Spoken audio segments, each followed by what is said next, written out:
इस वचन के लिए, पवित्र वचनों के लिए जो तुम सुनने वाले हो, परमेश्वर के सामने बोलो, परमेश्वर पिता, मैं तेरी बेटी हूं, बेटा हूं। जो वचन आज मैं सुनने वाला हूं, तेरा पवित्र कलाम, ये बड़ा कीमती है परमेश्वर। और मैं कभी कभी शरीर में इसका मूल्य नहीं समझता।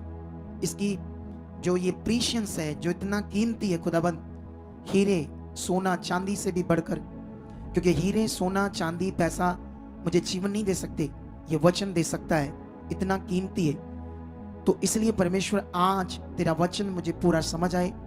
जो आप बोलो, सिखाओ, उसे मैं अपने जीवन में रखूं, उस पर चलूं, उस वचन को पूरा करूं। और परमेश्वर इस वचन को किसी भी तरह से कोई भी रुकावट ना आए मेरे सुनने में, ग्रहण करने में। कोई भी अंधकार की रुकावट शक्ति आज काम ना कर पाए।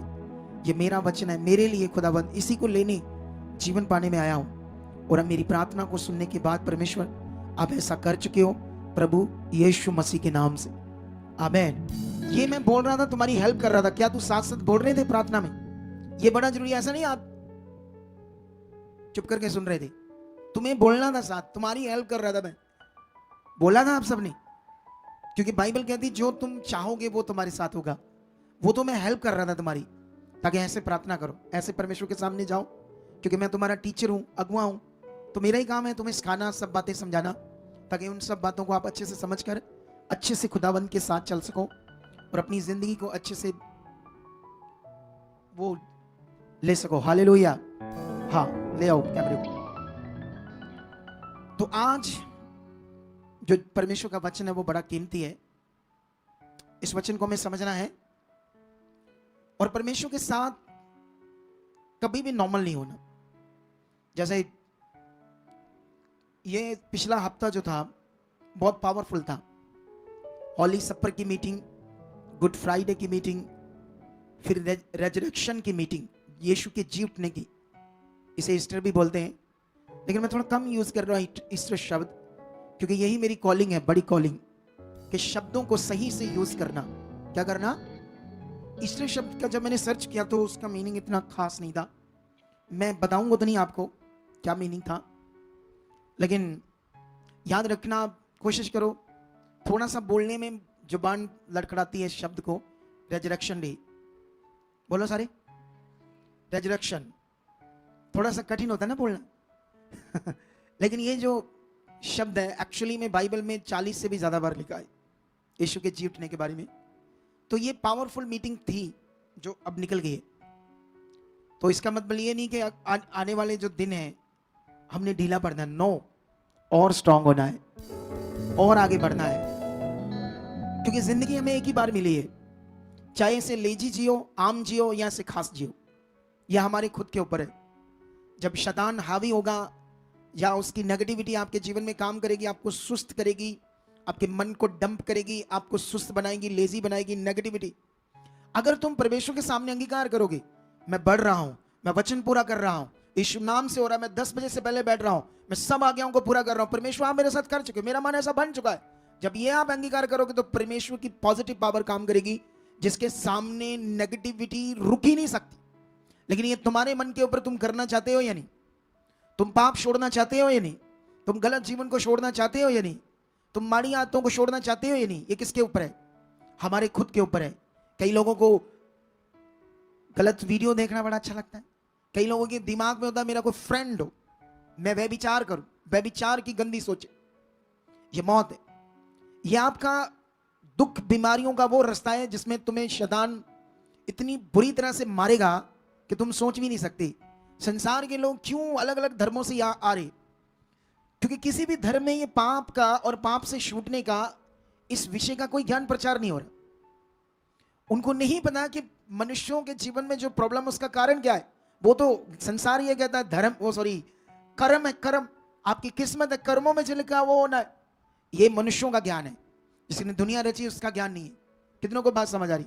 आपकी कोई भी किस्मत बुरी, जिसने आपको पैदा किया है, दुनिया के मालिक ने नहीं लिखी। आपके कोई भी बुरे कर्म नहीं लिखे गए। ये संसारिक ज्ञान है जिसमें आप लोग अपने मन में लगाकर डूबे होते। अब तुम सच्चाई में आ चुके हो। अगर तुम बने यहां पर तो फिर देखो कैसे जबरदस्त जिंदगी आपकी होगी।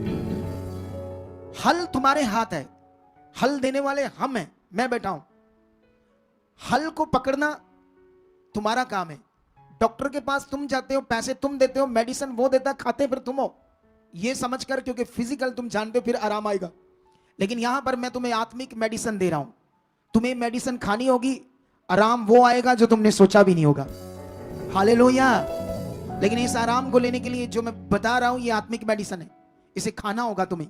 अगर तुम बैठे हो चुप करके और प्रेयर कराई चले गए, कुछ पता नहीं क्या करना है, तो रिजल्ट उस तरफ नहीं आएंगे जो तुम सोच कर आए हो। रिजल्ट आएगा, पावरफुल जिंदगी बनेगी, सब कुछ अच्छा होगा, लेकिन तुम्हें समझना होगा कैसे। मैंने इन 3 मीटिंग्स में जबरदस्त बताया यीशु मसीह का पर्पस पृथ्वी पर आने का क्या कारण है। लेकिन जो 3 मीटिंग्स में मैंने बताया, क्या वो हमारे अंदर बैठा हुआ है? क्या मैं उस समझ पर लगा हुआ हूं? क्या मैंने दोबारा मीटिंग को सोचकर उस शिक्षा का कुछ अच्छा प्रभाव के निचोड़ बातें पकड़ ली है? क्योंकि वचन हम क्यों सुन रहे हैं? इसलिए ताकि उसे खाएं और पूरा करें। यह हमारी आत्मिक रोटी है जो हमारे स्पिरिचुअल जीवन को जिंदा रखेगी। अब आज मैं तुम लोगों को गलातियों की पुस्तक से एक जबरदस्त शिक्षा देने वाला हूं, क्योंकि जो मैंने यीशु मसीह जिस काम के लिए पृथ्वी पर आया, जो काम उसने पूरा किया, अगर आप लोगों को पता ही नहीं उसने क्या पूरा किया है, क्यों यीशु मसीह का आना बड़ा जरूरी था पृथ्वी के ऊपर, है ना? यीशु मसीह जो खुदा है वो क्यों मनुष्य के रूप में प्रकट हुआ, शब्द देहधारी हुआ। यह एक जबरदस्त विषय था यीशु का आना, कि पाप का जीवन खत्म हो जाए, पवित्र और आत्मिक जीवन और यीशु मसीह का जीवन हमारे अंदर आ जाए। और ये सब बातें समझनी है, कैसे आना है, कौन सा इस समय प्रबंध है, क्या करना पड़ेगा इस जीवन के लिए। क्योंकि अगर तुम पवित्र जीवन, स्पिरिचुअल लाइफ जियोगे तो तुम्हारे अंदर परमेश्वर की पावर काम करने लगी, उसकी पावर, सामर्थ काम करने लगी। अगर तुम वो जीवन नहीं जी पाओगे तो तुम्हारे अंदर जैसे पहले कुछ नहीं था, तुम परेशान थे, दुखी थे, पत्थरों की, मिट्टी की, जानवरों की, पेड़ों की दर दर ठोकरे खा रहे थे और परेशान थे, कहां से जीवन मिले? उसी तरह से फिर सेम रहेगा। इसीलिए बहुत सारे यीशु मसीह में लोग आते हैं, अदर अदर जगह पर जाते हैं चर्चेस में, अच्छी बात है चर्चेस का होना, लेकिन साथ में उन लोगों का जो चर्चेस लगाते हैं, वो सेवक, पास्टर, उनका एजुकेट होना, स्पिरिचुअली एजुकेट होना बड़ा जरूरी है, ताकि वो लोग भी लोगों को अच्छे से परमेश्वर के साथ चला पाए। अगर वो नहीं चला पाएंगे तो आप गवाहियां तो सुन ही रहे हो, कैसे लोग आ रहे हैं हमारे पास दुखी, और कैसे जिंदगी पा रहे हैं, कैसे हालातों से बाहर जा रहे हैं। आज का वचन इट्स वेरी इंपॉर्टेंट, एक जबरदस्त वचन होगा आपके लिए कीमती, इसे आपने मन में रखना आप लोगों ने। हम स्टार्ट करते हैं सबसे पहले एक वचन से, आपने पहले भी सुना होगा लेकिन इसका रेवलेशन इतना पावरफुल आपने नहीं समझा होगा जितना आज आप समझोगे, क्योंकि मैं एक क्रिएटिविटी अगुआ हूं, या ये कह लो रेवलेशंस को लेने वाला, उन नई बातों को परमेश्वर से लेकर लोगों को समझाने वाला जो आप अच्छे से नहीं समझते। कितनों को बात समझ आ रही है? तो इसीलिए इस वचन को हम समझेंगे आज। गलातियों की पुस्तक में जाएंगे, ये वचन तो सुना था लेकिन इसका आज रेवलेशंस अच्छे से समझेंगे। ये गलातियों चैप्टर 1 है और उसका 6 से लेकर 9 तक लगातार पढ़ेंगे। प्रेरित पौल यहां पर क्या कहता है, और आज मैं तुम्हें समझाऊंगा गलातियों की पुस्तक जो है ये क्या चीज है। तुम्हें यह बड़ा समझना जरूरी है कि यह वचन परमेश्वर ने क्यों दिया, मेरे लिए, हमारे लिए, सबके लिए। आज मैं तुम्हें ऐसे शिक्षा दूंगा जैसे कोई स्कूल हो और एक टीचर हो। कितनों को बात समझ आ रही? आज मैं इस बुक की तुम्हें क्लास दूंगा अच्छे से, लेकिन अभी हम पढ़ेंगे इस वचन को। मुझे आश्चर्य होता है कि जिसने तुम्हें मसीह के अनुग्रह में बुलाया, बीच में अपना म्यूजिक साथ रखना, जब ये काट कर डालते हैं ना तो कुछ खास मीनिंग सा नहीं बनता म्यूजिक का, मेरे शब्दों के हिसाब से करते रहना कुछ कुछ। हाँ, मुझे आश्चर्य होता है कि जिसने तुम्हें मसीह के अनुग्रह में बुलाया उससे तुम इतनी जल्दी फिर कर और ही प्रकार के सुसमाचार की ओर झुकने लगे, परंतु वह दूसरा सुसमाचार है ही नहीं। पर बात यह है कि कितने ऐसे हैं जो तुम्हें घबरा देते हैं और मसीह के सुसमाचार को बगाड़ना चाहते हैं। परंतु यदि हम या स्वर्ग से कोई स्वर्गदूत भी उस सुसमाचार को छोड़ जो हमने तुमको सुनाया है कोई और सुसमाचार सुनाए तो शापित है। जैसा हम पहले कह चुके हैं वैसा ही मैं अब भी कहता हूं कि उस सुसमाचार को छोड़ जिसे तुमने ग्रहण किया है, यदि कोई और सुसमाचार सुनाता है तो शापित हो। हालेलुया। मैंने ये वचन पढ़ दिया और आपने इस वचन को सुन लिया, अब इसका मीनिंग समझना है। मीनिंग से पहले आज मैं तुम्हें वचन का इंडेक्स पढ़ाऊंगा। इंडेक्स का मतलब उसका जो इस बुक के बारे में लिखा गया कुछ चीजें, वो थोड़ा सा पढ़ाता हूं। ये शुरू में गलातियों की पुस्तक, यहां नाम लिखा ना, ये पेज नंबर 257, जिसको गलातियों के नाम पौलुस प्रेरित की पत्री कहते हैं, नीचे भूमिका लिखी, भूमिका। इस पत्री की क्या भूमिका है, मैं इसको पढ़ने जा रहा हूं आपके लिए, ठीक है। किसी ने नहीं पढ़ाया होगा कभी, लेकिन आज मैं तुम्हें पढ़ाता हूं। क्या लिखा है यहां पर? जब यीशु के सुसमाचार का प्रचार और प्रसार गैर यहूदी लोगों के बीच में होने लगा, तो यह प्रश्न उठा कि एक सच्चा मसीही होने के लिए एक व्यक्ति को मूसा की व्यवस्था का पालन करना अनिवार्य है या नहीं। पौलुस ये तर्क प्रस्तुत करता है कि यह आवश्यक नहीं है। मूसा की व्यवस्था का एक मसीह जीवन जीने के लिए उसका बिल्कुल भी मूसा की व्यवस्था आवश्यक नहीं है एक मसीह जीवन जीने के लिए। कितनों को बात समझ रही? पौलुस इसको प्रस्तुत करता अपना तर्क। आगे बढ़ते हैं, क्या लिखा? वह कहता है कि वास्तव में मसीह में जीवन का एकमात्र ठोस आधार है विश्वास। उसके द्वारा ही सभी लोगों का परमेश्वर के साथ संबंध सुधरता है।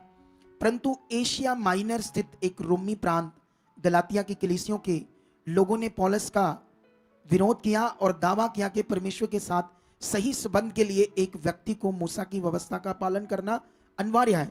ये यहूदी लोगों ने प्रेरित पौल का विरोध किया और गलातिया की पुस्तक को लोगों ने, गलातिया के प्रांत के लोगों को जाकर नेगेटिव किया, प्रेरित पौल गलत है और तुम लोग मूसा की व्यवस्था को मानो, खतना कराओ, ऐसा ये रीति रिवाज करो, ये जरूरी है। लेकिन आगे बढ़ते क्या लिखा?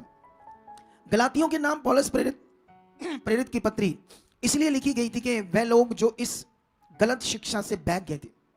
सोच लो, परमेश्वर की ही पुरानी शिक्षा, मूसा के द्वारा दी गई व्यवस्था को यहां पर प्रेरित पौल पत्री लिखता है, क्योंकि वो उस टीचिंग से, व्यवस्था की टीचिंग से लोग भटक गए थे, आगे पीछे हो गए थे। कितनों को बात समझ आ रही?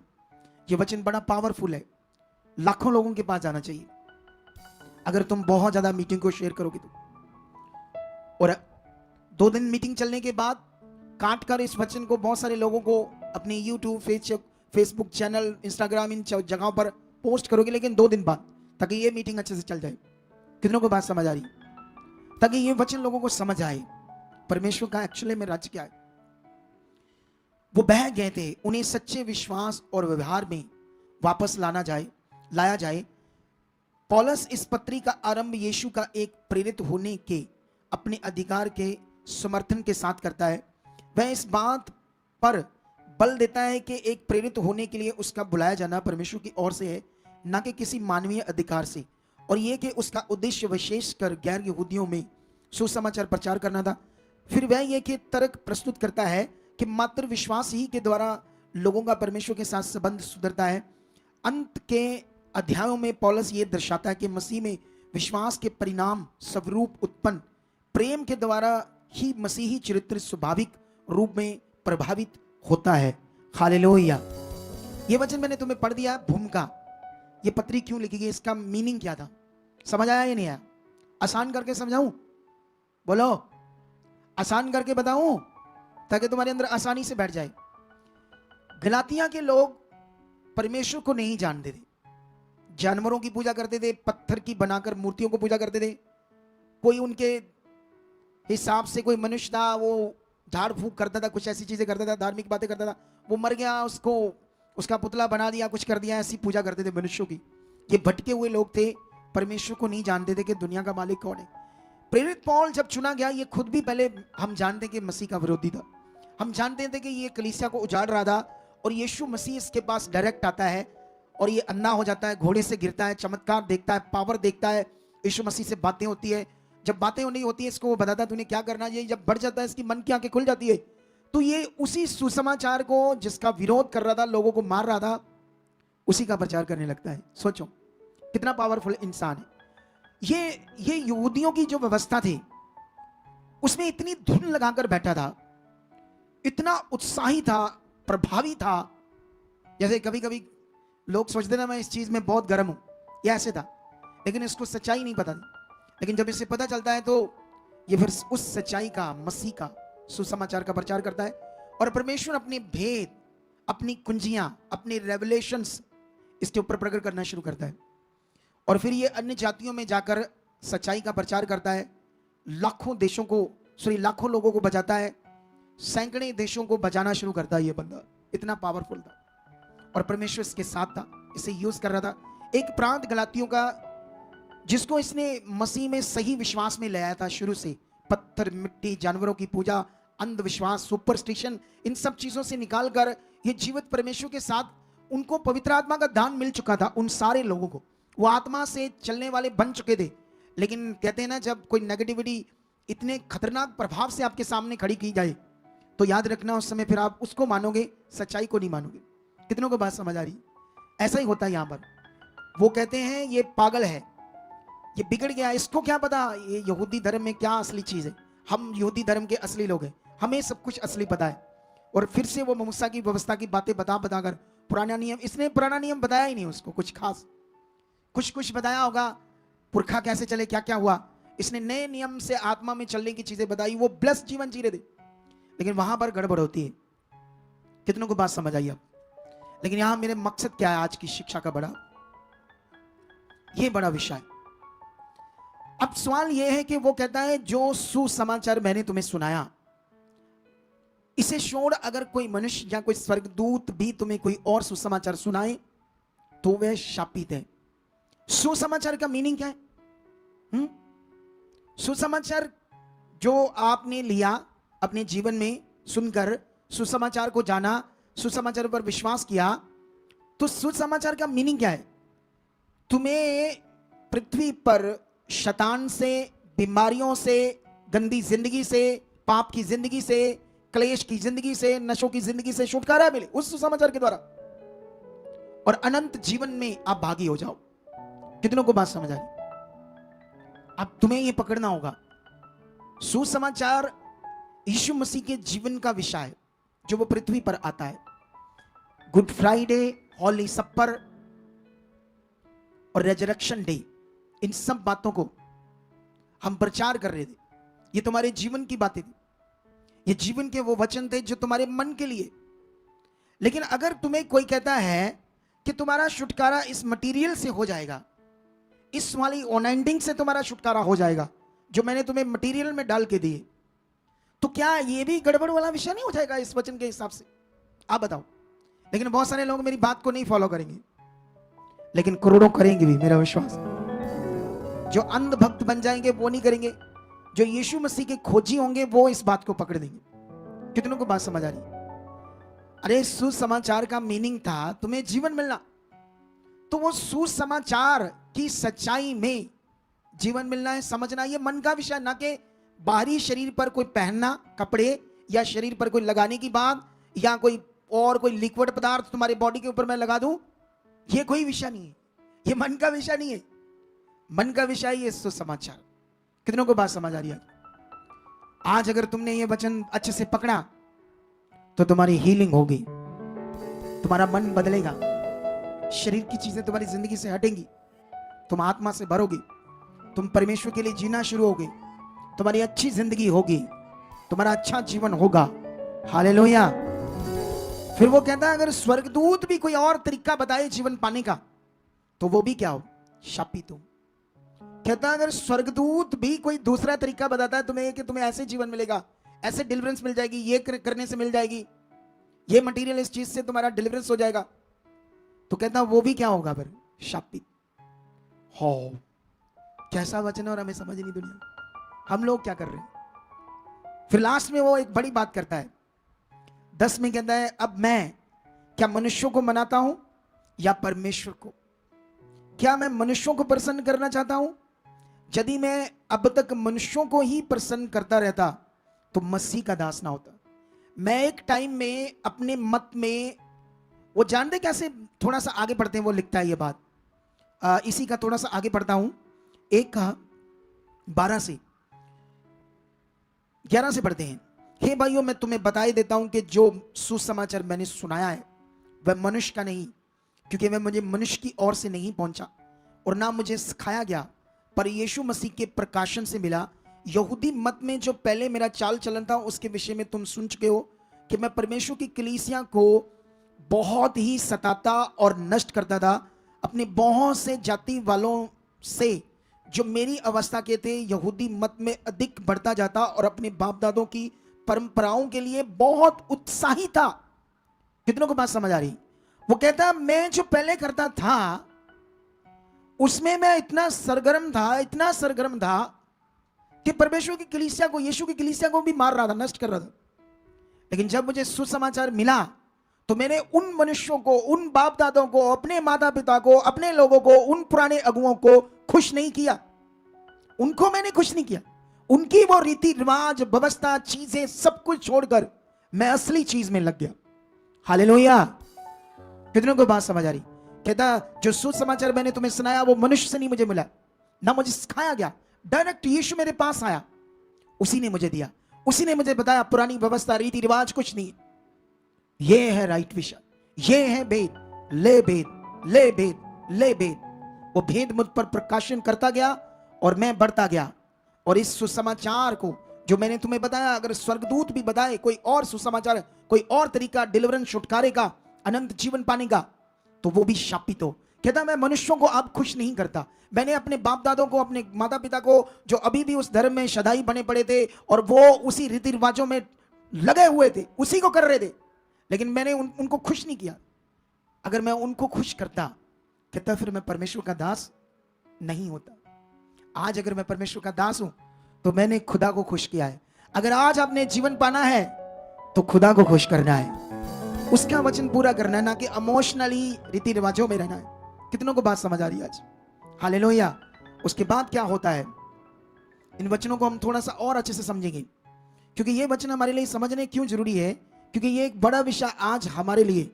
इसके बाद मैं, अगर तुम यहां से पढ़ना स्टार्ट करोगे तो कई सारा विषय है, क्योंकि मैंने शुरू में तुम्हें समझाया इस पत्री का, मैं तुम्हें आज क्लास दे रहा हूं।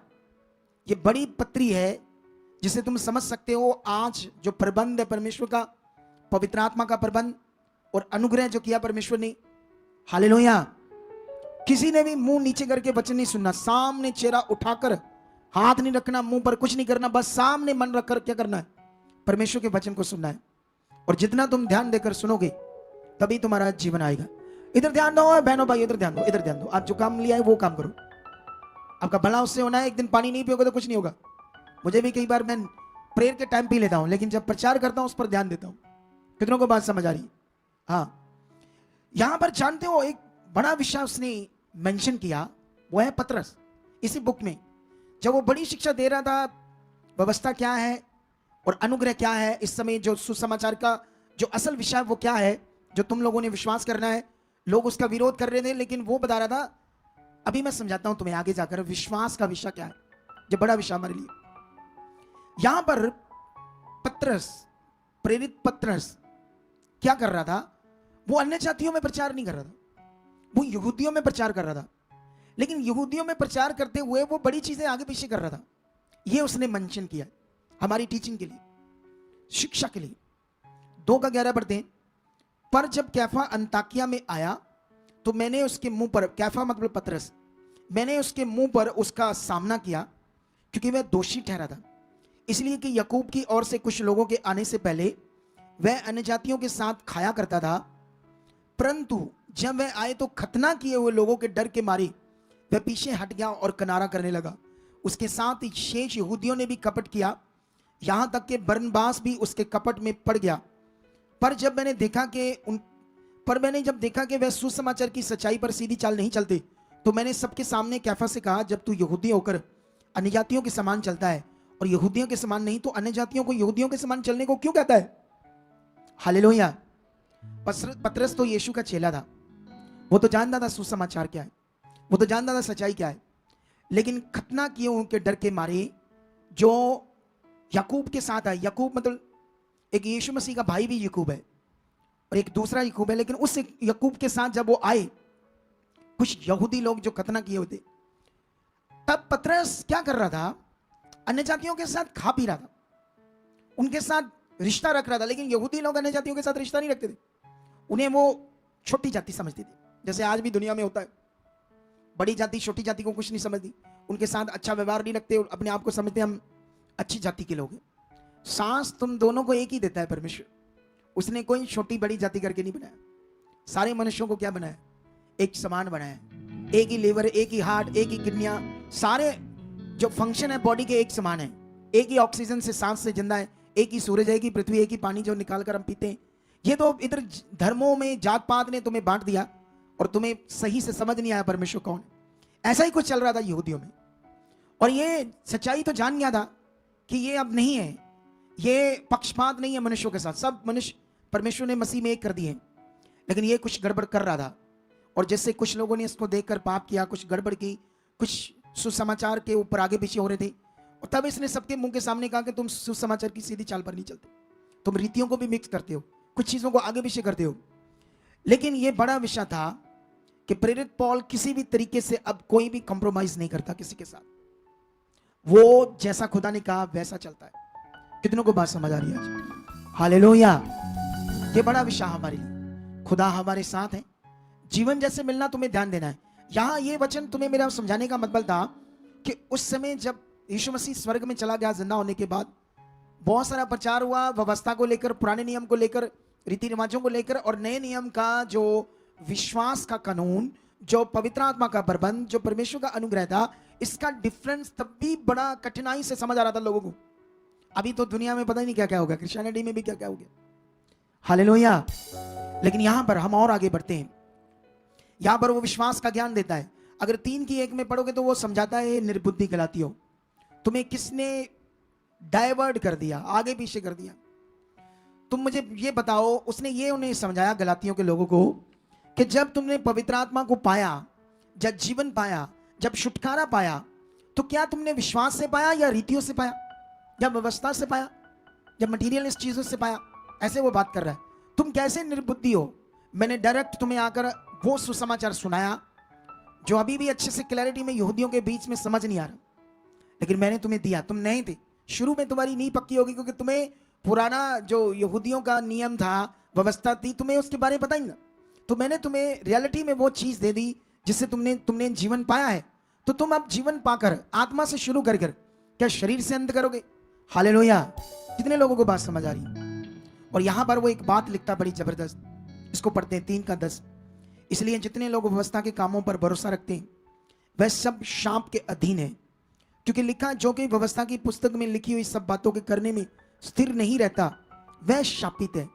पर यह बात प्रकट है कि व्यवस्था के द्वारा परमेश्वर के यहां कोई धर्मी नहीं ठहराया जाता, क्योंकि धर्मी जन विश्वास से जीवित रहेगा, पर व्यवस्था का विश्वास से कोई संबंध नहीं, क्योंकि जो उनको मानेगा वह उनके कारण जीवित रहेगा। मसीह ने हमें हमारे लिए शापित बना और हमें मोल लेकर व्यवस्था के शाप से छुड़ाया, क्योंकि लिखा है, जो कोई कांट पर लटकाया जाता है वह शापित है। हालेलुया। अब ये जो मैंने तुम्हें पढ़ाया है इसको समझ लो आसान भाषा में। पुराने नियम के अकॉर्डिंग जो व्यवस्था दी थी, 616 आज्ञाएं थी।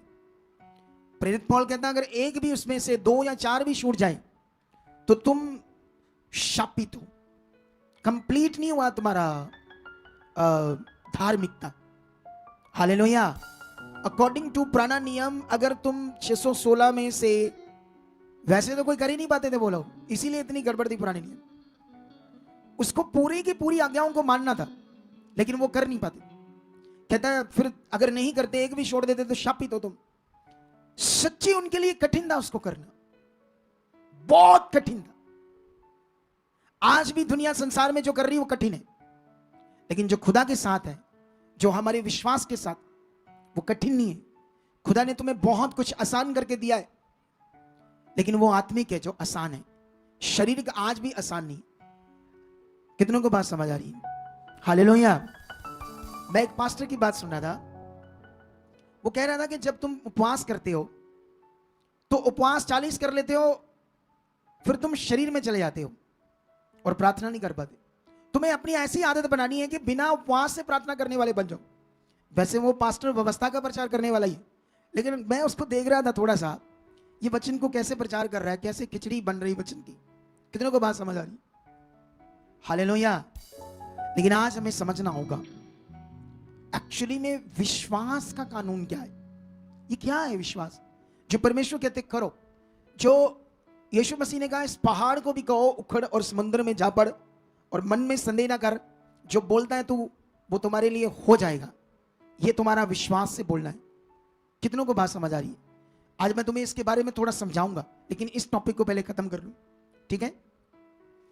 लेकिन सच्ची मुच्ची पुराने नियम में लोग शाप के अधीन थे, वो निकल ही नहीं सकते थे उस शाप से, क्योंकि व्यवस्था के अधीन थे और व्यवस्था को कर ही नहीं पा रहे थे, कठिन थी।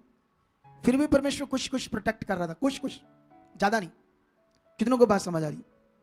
लेकिन यहां पर वो कहता है कि हमारे लिए यीशु मसीह शापित बना, वो शापित बना।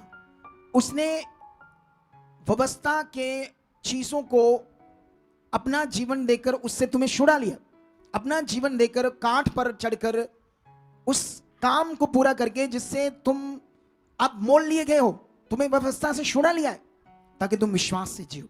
कितनों को बात समझ आ रही है? ये बड़ी पावरफुल टीचिंग है जिसे आज तुम्हें समझना होगा, लेकिन इसको मैं समझाने की कोशिश करूंगा ताकि तुम लोग आज अच्छे से समझ पाओ व्यवस्था, रीति रिवाज और आपका फेथ क्या विषय है। देखो, जितनी भी हम रीतियां करते हैं वो शरीर से करते हैं, और जितनी भी रीतियां करते हैं हम करते हैं, लेकिन विश्वास का मतलब होता है कोई मुझे जीवन दे रहा है, मैं उस पर क्या कर रहा हूं? विश्वास। कोई मेरे लिए काम पूरा कर रहा है, कोई मेरे पाप की मौत अपने ऊपर ले रहा है, कोई मेरी सजा को अपने ऊपर ले रहा है, कोई मुझे जीवन दे रहा है, धार्मिक जीवन, छुटकारे का जीवन, अनंत जीवन, कोई मुझे सब कुछ दे रहा है और मैं उस पर क्या कर रहा हूं? विश्वास कर रहा हूं। ये क्या हुआ? ये पावरफुल विषय। हालेलुया।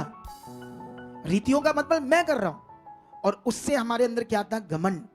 मोस्टली जो उपवास करते ना उनको घमंड आना ही आना, क्योंकि उनको लगता है मैं भूखा रहा हूं परमेश्वर के सामने। भूखा बखा भी कोई खास नहीं रहते, सुबह खाना नहीं खाते, शाम को खा लेते ढिड भर के, फिर सारा काम बराबर हो जाता है। और परमेश्वर ने अब नए नियम में कुछ कठिन कहा ही नहीं हमें। कितनों को बात समझ आ रही है? हालेलुया। ये विश्वास का कानून तुम्हें समझना होगा। इसीलिए वो कहता है कि तुमने जो सुसमाचार मैंने तुम्हें दिया उसको छोड़ कोई दूसरा सुसमाचार नहीं है। जीवन पाने का दूसरा रास्ता नहीं है, कोई दूसरा तरीका नहीं। सुसमाचार कोई और, तुम्हें स्वर्गदूत भी कोई और तरीका बताता है जीवन पाने का, तो वो भी शापित हो। तुमने आत्मा से शुरू करके शरीर से अंत करोगे, फिर से शरीर की रीतियां करोगे। कितनों को बात समझ आ रही? मैंने शुरू में भूमिका बढ़ाई, उसमें भी ये लिखा था कि जो हमारा परमेश्वर के साथ कनेक्शन है वो विश्वास से, पवित्र आत्मा से। जब पवित्र आत्मा आपके अंदर काम करता है, जब तुम सुसमाचार विश्वास करते हो, यीशु को समझते हो, यीशु क्यों आया, ये सारा मैटर जो मैंने इन दिनों में तुम्हें समझाया, गुड फ्राइडे और रेजरेक्शन डे पर, उन शिक्षा को दोबारा सुन, उससे ध्यान दो, उस पर क्या, क्यों आया यीशु, क्या है सुसमाचार, उन बातों पर ध्यान दो। फिर आज्ञाओं को आत्मा के द्वारा मानना शुरू कर दो, वो भी आत्मा की आज्ञाएं, स्पिरिचुअल बातें, ये अंदर के विषय, जैसे जैसे पाप ना करना, गलत ना करना, बुराई ना करना, बुरा देखना ना, ये सब कुछ अंदर है, बाहर तो कुछ भी नहीं। यीशु मसीह को एक बार कुछ कहता है कि तेरे चेलों से झगड़ा खा रहे थे खाने पीने के विषय में, तो यीशु मसीह उन्हें समझाता है कि जो तुम खाते हो वो तो अंदर जाता है पेट में और संडास से बाहर जाता है, खत्म कहानी। वो तुम्हें अशुद्ध नहीं करता, तुम्हारा भोजन अशुद्ध करता है तुम्हारे अंदर के विचार, जो भी तुम्हारे अंदर चल रहा है। हमारे अंदर इतना नेगेटिव चीजें चल रही है, शैतान की इच्छा इतनी चल रही है, तो जीवन कैसे मिलेगा? बोलो। हम पैर पैर पर डाउट कर रहे हैं। परमेश्वर हमारी जिंदगी में उस तरफ नहीं है, हमारे विश्वास के अंदर, हमारी सोच के अंदर, मन के अंदर उस तरफ नहीं है जितना वो शक्तिशाली है। अगर मुझे पता है तो इसीलिए मैं बहुत सारे लोगों को छुड़ा रहा हूं। हालेलुया। कई बार मैं विश्वास से लोगों को हील करता हूं, वो लोग विश्वास नहीं भी करते, लेकिन स्पिरिट मुझे कहता है हाँ ये होगा, कर विश्वास, अपना भरोसा रखकर भरोसे के साथ बोल। पवित्र आत्मा मुझे अगुवाई करता है, जब मैं करता हूं तो परमेश्वर उस तरफ अपनी पावर के साथ मेरे साथ काम करता है और लोगों की बड़ी बड़ी हीलिंग्स होती। कितनों को बात समझ आ रही है? आज समझ आया या नहीं आया? हालेलुया। लेकिन यहां पर थोड़ा सा पढ़ते हैं, और 3:19 में लिखा, तब फिर व्यवस्था क्यों दी गई? वह तो अपराधों के कारण बाद में दी गई कि उस वंश के आने तक रहे। वंश मतलब यीशु मसीह के आने तक रहे व्यवस्था, जिसको प्रतिज्ञा दी गई थी, और वह स्वर्गदूतों के द्वारा एक मध्यस्थ के हाथ ठहराई गई। मध्यस्थ तो एक का नहीं होता, परंतु परमेश्वर एक ही है। वचन यह कहता है कि व्यवस्था जो पुराने नियम में दी गई, क्यों? अपराध ज्यादा बढ़ रहे थे, अपराधों के हिसाब से सजा बताई गई थी। कितनों को बात समझ आ रही? अपराधों के हिसाब से प्रायश्चित बताया जा रहा था, उसका सोल्यूशन, ये पाप करोगे ये सोल्यूशन, ये पाप करोगे ये सोल्यूशन। वो इसलिए दी गई थी अपराधों के कारण। लेकिन बाइबल में आगे लिखा 21 में, तो क्या व्यवस्था परमेश्वर की प्रतिज्ञाओं के विरोध में? कदापि नहीं, क्योंकि यदि ऐसी व्यवस्था दी जाती जो जीवन दे सकती है तो मनुष्य सचमुच धार्मिकता व्यवस्था से होती, तो व्यवस्था से होती धार्मिकता। परंतु परमेश्वर ने सबको परंतु पवित्र शास्त्र ने सबको पाप के अधीन कर दिया, ताकि वह प्रतिज्ञा जिसका आधार यीशु मसीह पर विश्वास करना है, विश्वास करने वालों के लिए पूरी हो जाए। अगर और पढ़ते जाओगे, पूरी पुस्तक को पढ़ोगे 8, 10, 15, 20 बार, तुम हैरान हो जाओगे कितने पावरफुल ज्ञान है। ये सारा ज्ञान परमेश्वर ने पवित्र आत्मा से प्रेरित पौल को दिया, हमारी शिक्षा के लिए, हमारे विश्वास के लिए, हमारी राइट समझ के लिए, हमारे धार्मिक जीवन के लिए, हमारे स्पिरिचुअल पवित्र विश्वास के जीवन के लिए। हालेलुया। कितनों को बात समझ आ रही है? सुनो, एक्चुअल में जैसे परमेश्वर ने जीवन देने का प्रोसेस पूरा किया है, तुम किसी और तरीके से कर रहे हो, कोई रीति रिवाजों से कर रहे हो, कोई मटीरियलिस्ट चीजों से कर रहे हो, तो वो कैसे कनेक्शन फिट बैठेगा? सोचो, आप बैठ जाएगा? बोलो। इसीलिए तो मसीह में आकर भी कुछ लोग खुश क्यों? बहुत सारे लोग भी मैं तो देखता हूं बेचारे परेशान रहते हैं, क्योंकि उनको सही समझ नहीं है वचन की। क्या नहीं? उनको सही समझ नहीं है। लेकिन आज ये सीख लो, कोई दूसरा वे नहीं है। अपने विश्वास को, अति पवित्र विश्वास को खुदा के साथ बढ़ाओ। जितना तुम विश्वास के साथ खुदा के ऊपर भरोसा रखकर चलोगे, डाउट नहीं करोगे, शक नहीं करोगे, उतना पवित्र आत्मा तुम्हारे अंदर काम करेगा, अगुवाई करेगा, उतना आत्मा तुम्हें समझ देगा क्या क्या करना। तुम्हारी बुद्धि खुलती जाएगी, मन खुलता जाएगा, तुम फिर बढ़ते जाओगे, दौड़ दौड़ कर आओगे, जल्दी आओगे, उस तुम्हारा प्यार बन जाएगा परमेश्वर के साथ, क्योंकि ये आत्मा से रिश्ता बन जाएगा। क्योंकि इस समय आत्मा के द्वारा ही सब कुछ होना है, उसके बगैर कुछ नहीं होना। हालेलुया। कितनों को बात समझ आ रही है आज? सुनो, एक चीज याद रखो, मैं जो तुम्हें सिखा रहा हूं, जब कुछ भी तुम्हें यहां बताता हूं, जैसे कई बार संगति में मैं कहता हूं लंगर मत छको, अभी पीछे मत जाओ, खड़े रहो। अगर तुमने वो वेट करना सीखा, सच्ची तुम्हारे लिए बड़ा लाभ है, सच्ची। लेकिन क्या होता है, तुम रुक नहीं पाते, तुम्हारा वो शारीरिक जीवन तुम्हें चैन नहीं आने देता, तुम्हारे शारीरिक जीवन, शरीर का अभिलाषा टिकती नहीं परमेश्वर के साथ, क्योंकि वो स्पिरिचुअल नहीं। जब तुम स्पिरिचुअल बन जाओगे, तुम्हारा खाने पर ध्यान नहीं जाएगा, बार बार बाहर जाने में ध्यान नहीं आएगा, आप बैठे बैठे कभी ये पकड़ वो पकड़, इधर वो ये वो, कोई चैन सा नहीं तुम्हें आता, तुम्हारी स्तुति सी नहीं लग रही, तुम परमेश्वर की बात को ध्यान से नहीं सुन रहे जो जीवन देगी, जिसके लिए तुम आए हो। तुम्हारा मुंह सीधा चाहिए, एलईडी को देखो, ध्यान दो, सामने दो, मुझे देखना, मुझे देखो। अगर दूर हो तो एलईडी को देखो और ध्यान दो। कितनों को बात समझ आ रही? ये तब होता है जब हम शरीर में, और शरीर तो खतरनाक विषय, ये तो ब्लेस ना होने का विषय। शारीरिक जीवन तो मौत है, शारीरिक जीवन तो उल्टा पुल्टा जीवन है, कभी परमेश्वर के साथ नहीं चलता, कभी उसके साथ कनेक्शन नहीं होता। इसीलिए तो यीशु क्रॉस पर चढ़ा, ताकि वो तुम्हारे सारे कामों के लिए प्रायश्चित करे। हालेलुया। परमेश्वर का अनुग्रह व्यर्थ मत जाने दो, उसने तुम्हारे लिए सब कुछ पूरा किया है।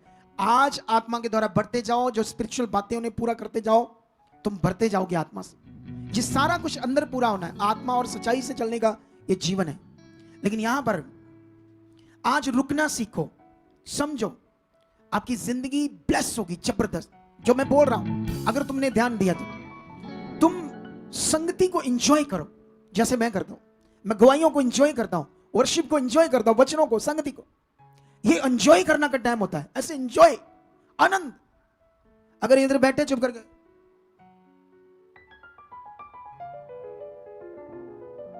कभी ये कर, कभी वो कर, ये कर, कितनों को बात समझ आ रही? एंजॉय करो परमेश्वर, वचनों पर ध्यान दो, तुम्हें मजा आएगा, आनंद आएगा, तुम भरना शुरू हो जाओगे आत्मा से। हालेलुया। आज ना मैं अपने एक स्पिरिचुअल सन की बात बताऊंगा। मैं बड़ा इंस्पायर हुआ अपने एक स्पिरिचुअल सन की बात से, सच्ची। उसने मुझे एक बात बताई, मैं काफी, उसके पास सारे 200-250 लोग हैं, और मेरे पास कम से कम 30,000 लोग होंगे। कितने? सारे मिला जुलाकर पूरी दुनिया में 30,000 और 250-300 लोगों में फर्क कितना है? जमीन आसमान का ना। चलो इस वचन से समझाते हैं, गलातियों का एक वचन है ये। बस वैसे तुम्हें एक बात बताने जा रहा हूं स्पिरिचुअल सन की। शे पढ़ते क्या लिखा? जो वचन की शिक्षा पाता है अपने अगुए से, वह सब अच्छी वस्तुओं में सखाने वालों को भागी करे। हालेलुया। क्या वचन कह रहा है? वचन कहता है जो अपने अगुए से शिक्षा पाता है वह अपनी सारी अच्छी वस्तुएं जो परमेश्वर से स्टेप बाय स्टेप देता जाता है उसमें अपने अगुए को क्या करे, भागी करे। जब मैं उससे बैठा उसने बताया ये जो मेरे पास गाड़ी है ये एक मेरी हमारी बलीवर है, वो बड़ी मर रही थी, परेशान थी, हालातों में थी, दुखों में थी, बड़ी बड़ी मिनिस्ट्रियों में जा रही थी, लेकिन उसे जीवन नहीं मिला। जो मैंने उसे सिखाया था वही शिक्षा उसके पास थी, उसने वही शिक्षा उसको दी तो उसकी जिंदगी बदल गई, हालातों से बाहर आ गई। पैसे नहीं थे, हालात थे, सब कुछ आने लगा।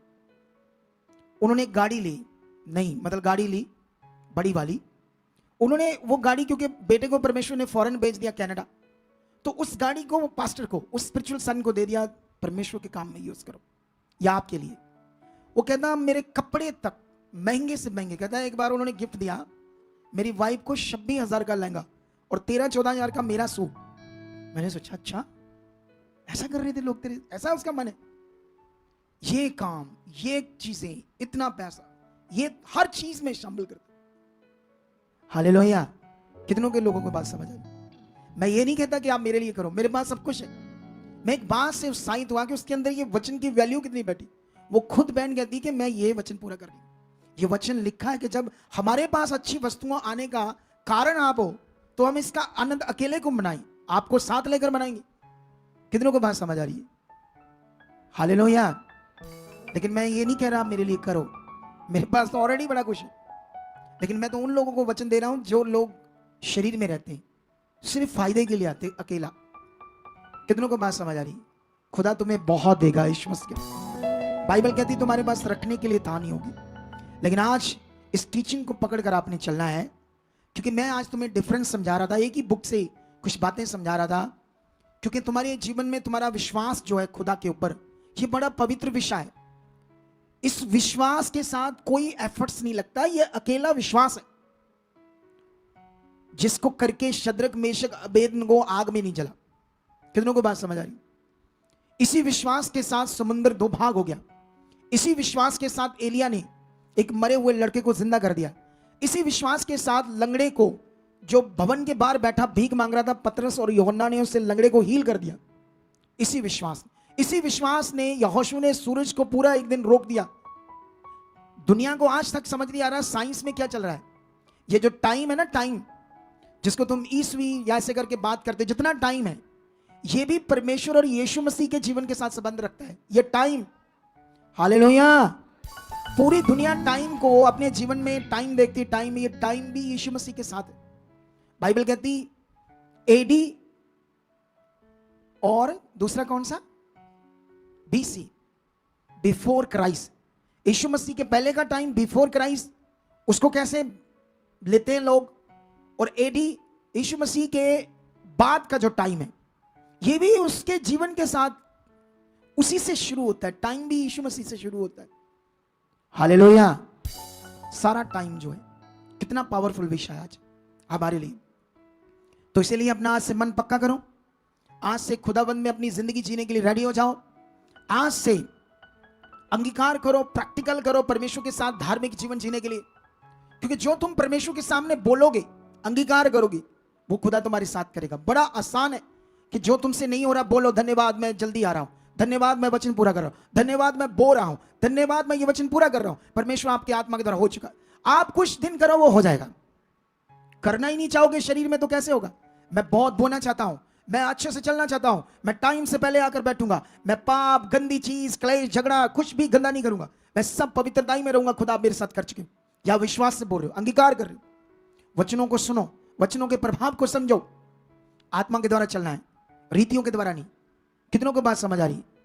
जितना तुम इसे प्रैक्टिकल करोगे उतना ज्यादा बढ़ते जाओ, उतना ज्यादा तुम्हारी जिंदगी पावरफुल हो जाएगी। हालेलुया। मैं बिलीव करता हूं आज का वचन, मैं और भी बड़ा कुछ सिखाना चाहता था, लेकिन मुझे पवित्र आत्मा कहता रहने दो, इतना रखो, इसी में इनका दिमाग रहने दो, ताकि इसी को पकड़कर आगे बढ़े।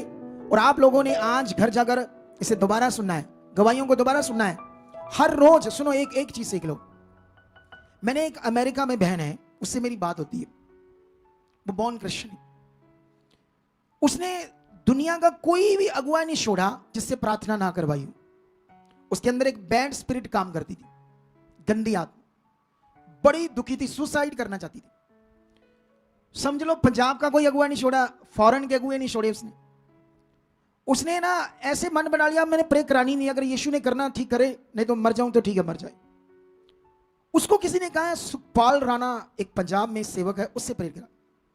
कहती हाँ सुना तो मैंने है, पर इससे प्रार्थना नहीं कराई, मैंने इतनों से कराई, इसका दिमाग में क्यों नहीं आया। और जब मेरी उससे बात होती है तो वो मुझे कहती है कि पास्टर जी मैंने प्रे करानी, इस विषय के लिए रोने लगी। तो मैंने कहा मैं प्रे तो तुम्हारे लिए कर दूंगा, लेकिन इसका फल नहीं आना, प्रे का तो ठीक नहीं हो पाएगी इससे। कहती ये कौन सी बात है। तो मैंने कहा तू पहले कराई प्रे। कहती कराई छोड़ा ही कोई नहीं मैंने 20-25 सालों में, पर मेरी डिलीवरेंस नहीं हुई, लाखों रुपए दे दे के भी करा ली। मैंने उससे कहा इसीलिए नहीं तू ठीक होना ना, मैं तुम्हें कुछ बताऊंगा, पहले तुम्हें समझाऊंगा और फिर प्रे करूंगा, फिर तेरा काम हो जाएगा। और मैं थोड़ा समझाता हूं, प्रे करता हूं, उसी दिन वो हील हो जाती है, उसी दिन। ठीक है, लेकिन उसी दिन वो हील हो जाती है, लेकिन वो बॉर्न क्रिश्चियन है, स्वभाव वो क्रिश्चियंस हैं, वो असल वाला विश्वास उसके अंदर नहीं। वो कभी कभी 2-4-6 महीनों के बाद, ये 5 साल 4 साल पहले की बात है, तो उसने कभी कभी मुझसे फिर बात करनी, मेरी प्रे कर दो, मैंने कर देनी, थोड़ा समझा देना, उत्साहित कर देना। लेकिन इतने सालों में मैंने कभी भी उसे प्रे करने के बदले में एक 10 रुपए भी डिमांड नहीं की। फिर आप प्रे के लिए फोन करते, कभी बोओ भी, 1-2 बार उसने बोया भी अपनी खुशी में, लेकिन मैंने उससे कभी नहीं कहा। वो कहती मैं इसलिए आपकी हमेशा लोगों को गवाही देती हूँ कि आप कैसे अगुए हो। ठीक है, वो ना हमारी मिनिस्ट्री से अटैच नहीं हो रही, सही से अटैच नहीं हो रही इन दिनों में, बड़े हालातों में। फिर मैंने एक दिन उससे आधे घंटे बातें की और उसको मैंने कहा कि तूने एक काम करना है, बस 2-3 महीने तेरा सारा मसला हल हो जाएगा।